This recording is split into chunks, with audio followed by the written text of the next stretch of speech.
Merci beaucoup pour cette invitation. Merci d'accueillir finalement le persan et la littérature persane au sein de la Sérénissime.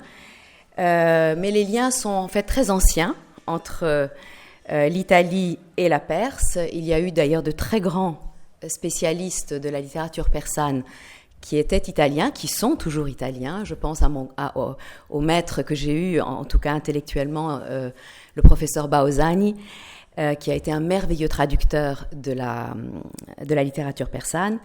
Donc merci de nous accueillir et de montrer par là que effectivement les échanges, c'est pas juste entre voisins, la France et l'Italie, mais on peut aller beaucoup plus loin et remonter la route de la soie, comme l'a fait Marco Polo lui-même, et qui a été en contact avec évidemment le persan, qui était la lingua franca à cette époque-là. La langue de la poésie bien sûr, mais aussi la langue de la communication tout au long de cette route de la soie. Marco Polo donc, qui a fait un long voyage, dont il a rapporté aussi d'ailleurs des contes et des légendes. Et c'est vrai que les contes et les légendes voyagent d'est en ouest et d'ouest en est. Et c'est de cela que je vais essayer de vous parler. Donc je vais essayer de vous faire 3 voyages qui sont peut-être un voyage plus intérieur qui va ensuite nous faire... une deuxième histoire va nous emmener sur la route de la soie et une troisième venir conclure le voyage intérieur qui deviendra voyage vers le ciel. La première histoire donc est tirée du Masnavi de Rumi, c'est un poète du XIIIe siècle, qui lui-même a voyagé puisqu'il a quitté son Afghanistan natal pour venir vivre dans la ville de Konya, qui était considérée à l'époque comme déjà Byzance. Et donc, l'histoire raconte la controverse entre les Chinois et les Byzantins sur l'art de peindre. Et c'est traduit donc du persan vers le français. « Nous sommes les meilleurs peintres, prétendaient les Chinois. C'est à nous que revient la perfection de l'art, clamaient les Byzantins. Et le sultan trancha. Nous vous éprouverons pour voir qui l'emporte en cette prétention. Ainsi, on fit venir Chinois et Byzantins, ces derniers l'emportant en toute connaissance. Les Chinois demandèrent une pièce pour eux exclusivement, et une autre pour les Byzantins. Or, il y avait là 2 pièces, face à face. L'une revint aux Chinois et l'autre aux Byzantins. Les Chinois demandèrent des centaines de couleurs, et le roi, magnanime, leur ouvrit son trésor. Chaque matin, les Chinois recevaient en partage des couleurs innombrables par la manne du roi, mais les Byzantins, eux, disaient « Rien ne conviendra, ni forme, ni couleur. Il faut polir la rouille. » Ils fermèrent la porte et se mirent à polir. Comme le firmament, ils devinrent lisses et unis. Je me prends à rêver parfois que peut-être c'est ce que fait le traducteur. De la bigarrure à la transparence, il y a un chemin. La couleur est comme un nuage et la transparence comme la lune. Toute lumière et toute splendeur que tu vois dans le nuage, sache qu'elle est le reflet des étoiles, de la lune et du soleil. Lorsque les Chinois eurent terminé leur ouvrage, de joie, ils firent battre tambour. Le roi apparut et vit toutes leurs images. Elles faisaient perdre la tête et la raison. Tout le monde se disait « Mais c'est impossible de faire mieux. Forcément, ce sont les Chinois qui vont gagner. » Puis, le roi se rendit chez les Byzantins, et on leva le voile qui recouvrait leur œuvre. L'image des images et de l'œuvre grandiose vint se refléter sur les surfaces lisses. Tout ce que le roi avait vu là-bas semblait plus beau ici, ravissant le regard. Et donc, ce sont les Byzantins qui gagnent la controverse. Pourquoi ? Parce que eux, ils ont été un miroir qui a reflété la sublime image des Chinois. Alors, tout à l'heure, on a dit que peut-être le traducteur, parfois, pouvait même embellir l'œuvre de son auteur. C'est peut-être une façon aussi de le dire autrement à travers cette image, de l'image qui devient plus belle lorsqu'elle est reflétée dans le miroir de l'autre, lorsqu'elle a un surplus de lumière dans le miroir de l'autre, pour peu que l'autre se soit suffisamment purifié intérieurement pour devenir un miroir transparent. La deuxième histoire est une histoire qui est racontée par un poète du XIVe siècle. Et c'est une histoire extrêmement compliquée et longue, mais ne vous inquiétez pas, je ne vais pas vous raconter toute l'histoire, je vais juste vous en donner l'essentiel, surtout pour ce qui concerne justement le voyage, la quête de l'autre, et la question de l'amour qui est quand même la quête de l'autre, et la reconnaissance de la beauté de l'autre. C'est l'histoire de Homoï et Homayoun. Et c'est l'histoire d'un prince qui était le fils du roi de Syrie, et qui avait été tellement aimé par son père que son père ne voulait pas qu'il s'éloignât du paradis terrestre qu'il lui avait construit autour du palais. Mais un jour, le prince, devenu jeune homme, dit au roi « Oh mon père, il faut que j'aille voir le monde, je ne peux pas rester indéfiniment dans ce jardin, quelle que soit sa beauté. » Le père donc l'autorise à partir faire une partie de chasse dans la plaine. Et donc le prince part avec toutes ses troupes et ses accompagnateurs et son meilleur ami. Ce prince, c'est justement Homoï, l'un des protagonistes qui a donné son nom à l'histoire. Donc Homoï part à la chasse et puis soudain se lève une sorte de tempête de sable, un tourbillon dans lequel il perd ses compagnons, mais il voit apparaître une onagre et il part à la recherche de cette onagre pour la chasser.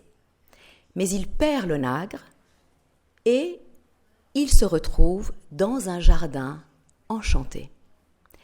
Et dans ce jardin enchanté, il va rencontrer une jeune femme qui va lui montrer le portrait de la princesse de Chine. Le portrait, qu'est-ce que c'est ? C'est la traduction en termes d'image. C'est une traduction en images d'une beauté réelle qui existe ailleurs, là-bas, perdue en Extrême-Orient. Et quand le prince voit cette beauté, ce portrait qui répond en tout point au canon de la beauté persane, c'est-à-dire au canon de la beauté dite chinoise, pour les Persans, beau, ça veut dire chinois, ou en tout cas belle, ça veut dire chinoise. Qu'est-ce que ça veut dire ? Ça veut dire un visage rond comme la lune, qui est comme une pleine lune au milieu de la nuit de la chevelure. Ça veut dire des cheveux, ça veut dire effectivement des cheveux noirs bouclés et qui sentent le musc. Ça veut dire des yeux en amande, des yeux étirés. Ça veut dire des sourcils comme deux arcs qui décochent des flèches. Ça veut dire une toute petite lèvre qui ressemble à un grain de rubis. Et ça veut dire un grain de beauté qui lui aussi est noir, enivrant et qui sent le musc, puisque les femmes se mettaient des mouches avec des petits grains de musc. Donc à la fois ça sentait bon et à la fois c'était beau.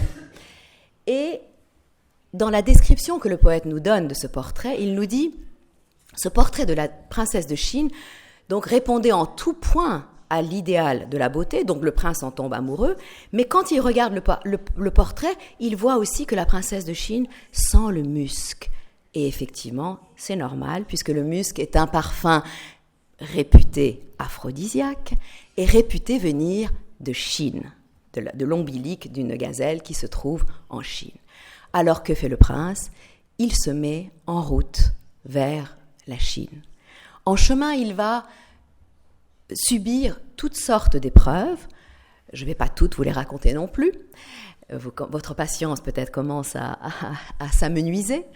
Mais en tout cas, certaines d'entre elles sont quand même intéressantes puisque, dans un premier temps, donc le prince, il va dire aux troupes « Rentrez et dites au roi que je ne reviendrai plus puisque je suis parti vers la Chine à la recherche de la princesse de Chine. » Et en chemin, il va rencontrer des anthropophages, une quarantaine d'anthropophages qui vont l'emmener prisonnier sur un bateau jusqu'au moment où l'eau de la mer se met à bouillonner dans tous les sens, une grande tempête se déclare et ces anthropophages, effrayés et pensant que la mer s'est déchaînée parce qu'ils ont retenu comme captif un très grand prince, donc Homoi.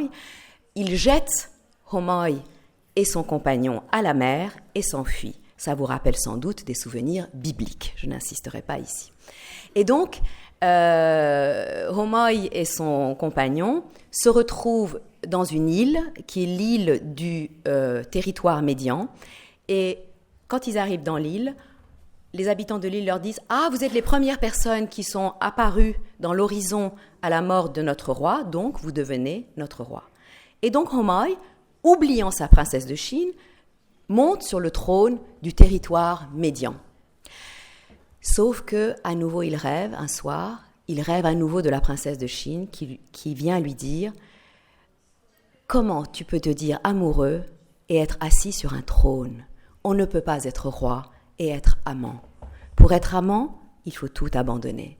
Et toi, tu m'as abandonné pour un trône. » Il se réveille, les yeux pleins de larmes, et il décide de donner la royauté à son compagnon et de repartir vers l'Orient.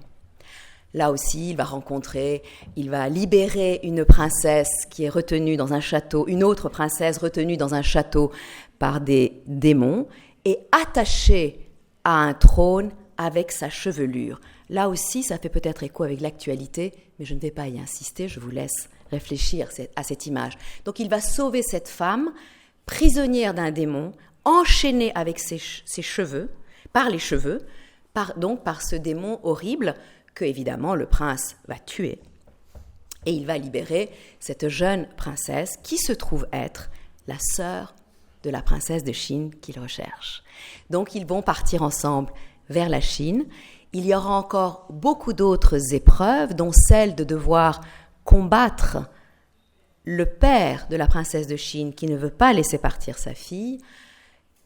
Ce qu'il va faire, il va finir quand même par tuer le père, l'empereur de Chine, le père de sa bien-aimée Humayun, et ce n'est qu'à ce prix-là qu'après un temps de deuil, il pourra l'épouser.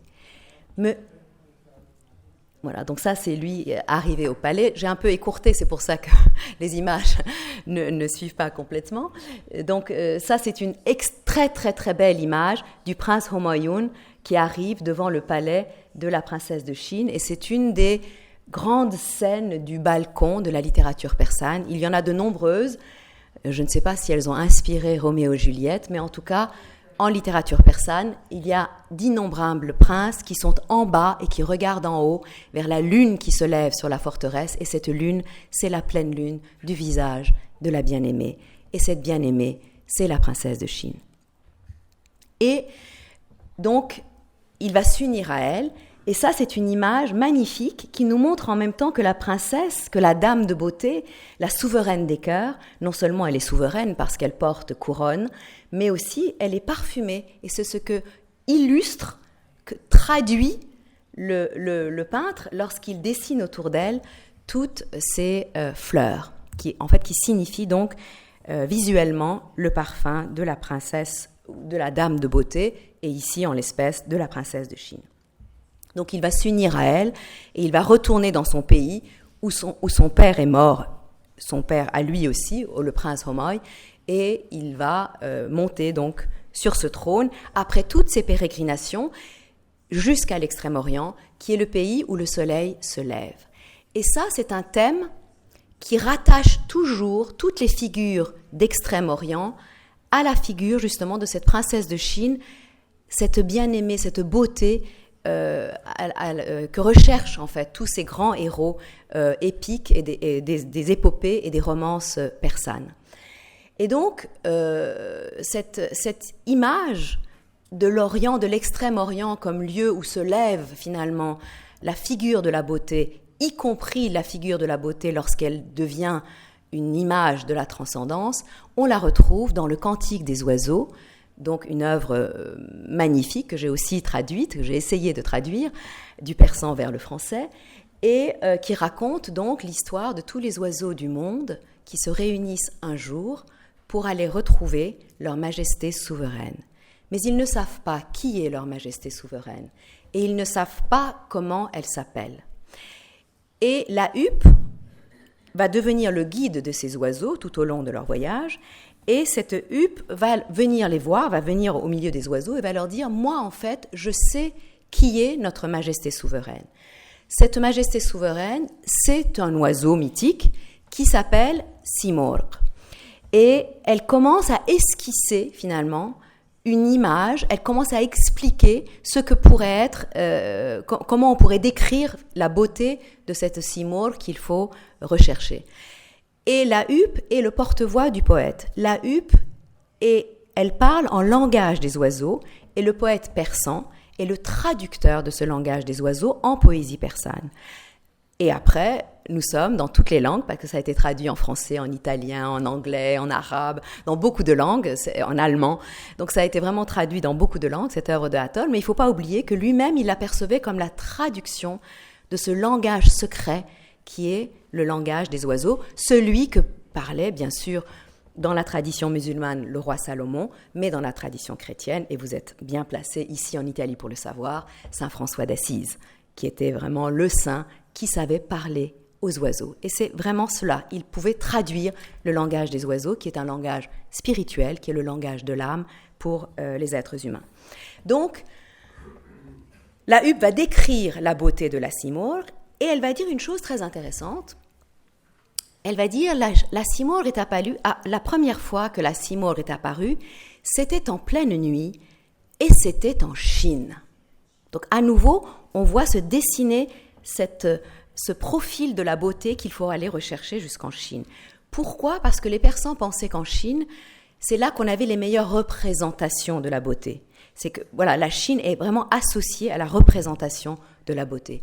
Et donc, Simorgh, nous dit la huppe, est apparue la nuit et dans la huppe, et en Chine, pardon, elle est apparue dans la nuit en plein pays de Chine, et là, elle a laissé choir une plume. Et de cette seule plume, l'univers entier a été coloré. C'est une façon de nous dire que la Simorgh, en fait, qui apparaît en Chine, comme le soleil se lève en Chine, puisque la Simorgh est un oiseau solaire qui existait déjà dans les textes anciens des Iraniens. Donc cette Simorgh, qui est un oiseau solaire, en fait, est aussi la matrice du monde. Elle est, à partir d'une seule de ses plumes, il y a le monde entier qui a été créé. Donc là, on a la représentation de la montagne cosmique et on a aussi toutes les forces à la fois telluriques et célestes qui sont représentées, qui signifie aussi que l'âme humaine, aspirant à arriver à la majesté souveraine, l'âme de l'âme, eh bien, elle doit traverser un certain nombre d'épreuves et de dangers, exactement comme le prince Homoï les a traversés, et comme les oiseaux d'ailleurs vont les traverser. Et ces dangers sont représentés par le dragon, qui nous rappelle aussi la Chine, par le cheval, qui représente les passions et les pulsions, par le lion, qui représente aussi la pulsion de prédation. Donc il y a tout cela qui est représenté dans l'image pour nous dire qu'en effet, la Simorgh est la matrice du monde. C'est pour ça qu'elle niche d'ailleurs dans la montagne cosmique, de laquelle donc ont été créées, à partir de laquelle ont été créées toutes les créatures du monde. Donc les oiseaux, en écoutant la huppe décrire la beauté de cette Simorgh en termes à nouveau de dame de beauté, comme on l'a vu tout à l'heure, c'est-à-dire une beauté éminemment sinisée. C'est vraiment une sorte de matrice de la princesse de Chine, cette Simorgh. Donc une fois qu'ils ont entendu la description de la huppe, qui leur dit d'ailleurs que cette Simorgh est recouverte de 1000 voiles de ténèbres, de 1000 voiles de lumière, eh bien les oiseaux vont décider de partir et de faire ce voyage guidés en fait par la huppe. Ils vont donc traverser toutes sortes d'épreuves. Évidemment, je ne vais pas toutes vous les raconter, on y serait encore là demain, mais ils vont traverser en tout cas 7 vallées qui sont les vallées du désir, de l'amour, de la connaissance, de la plénitude, de l'unicité, de la perplexité, et enfin la dernière, c'est le dénuement et l'anéantissement. Et une fois qu'ils auront traversé tout cela et qu'ils seront dénués de tout ce qu'ils auraient pu posséder et qu'ils se sont dénués aussi de tout ego, en fait, une fois qu'ils ont été anéantis à eux-mêmes, ils arrivent devant le trône de la Simorgh et, ô stupéfaction, ils se rendent compte que dans la Simorgh, ils ne peuvent voir que leur reflet de leur propre image. Et c'est pourquoi le poète nous dit, et là c'est la limite de la traduction, le poète nous dit que seuls, parmi les milliers d'oiseaux partis, seuls 30 sont arrivés à la fin du voyage, parce qu'en perçant 30 oiseaux, se dit Simorgh. Donc les Simorgh voient que Simorgh n'était autre qu'eux-mêmes, et qu'au bout du compte, lorsqu'on cherche l'autre, c'est soi-même que l'on trouve. Quelle plus belle parabole, à nouveau, pour dire le travail de la traduction. Quand on va vers l'autre, c'est finalement vers soi-même que l'on va. Et donc, Simorgh va leur dire, en réalité, vous ne pouvez rien emporter de moi, d'autre que cette part de vous-même. Si vous voulez vraiment comprendre qui je suis, vous devez vous jeter dans le feu que je suis. Ce que les oiseaux vont faire, donc ils vont se jeter dans le feu de Simorgh, et cela, nous dit Hathor, c'est au-delà des mots, et je ne peux pas vous traduire ce qu'était l'état des oiseaux une fois anéantis dans le feu de Simorgh. Et je voudrais juste prendre quelques minutes pour finir en montrant les prochaines images, si on peut les avoir, encore plus loin.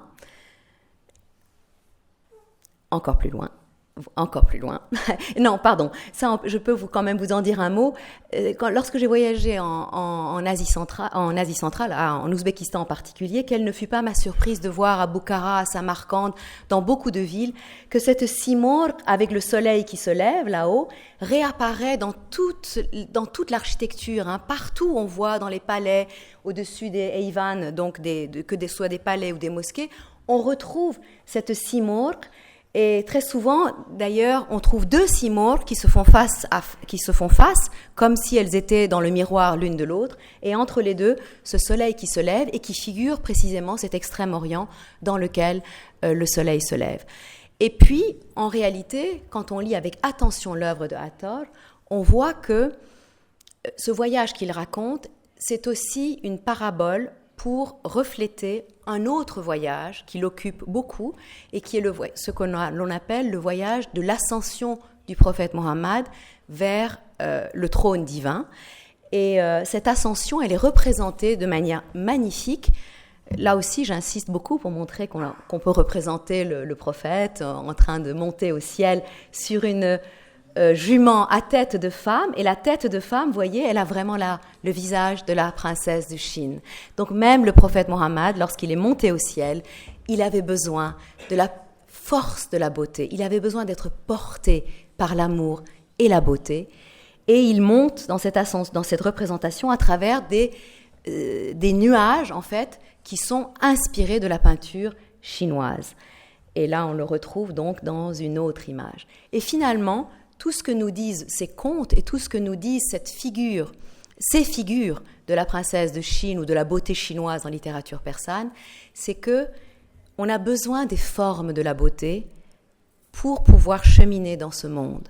Les formes sont indispensables parce que nous sommes faits de chair, nous sommes faits de sens, et donc, si nous voulons avancer vers la connaissance de soi-même, du monde et éventuellement du créateur des mondes, eh bien, nous avons besoin des poètes, nous avons besoin des traducteurs, nous avons besoin des peintres, parce qu'ils sont cette médiation qui permet de donner forme à la beauté de la transcendance qui elle-même est évidemment au-delà des formes. C'est pourquoi l'image et la représentation en islam finissent toujours par se jeter dans le feu de l'abstraction, comme on le voit dans ce magnifique sceau salomonique, justement, qui est une figure abstraite du soleil.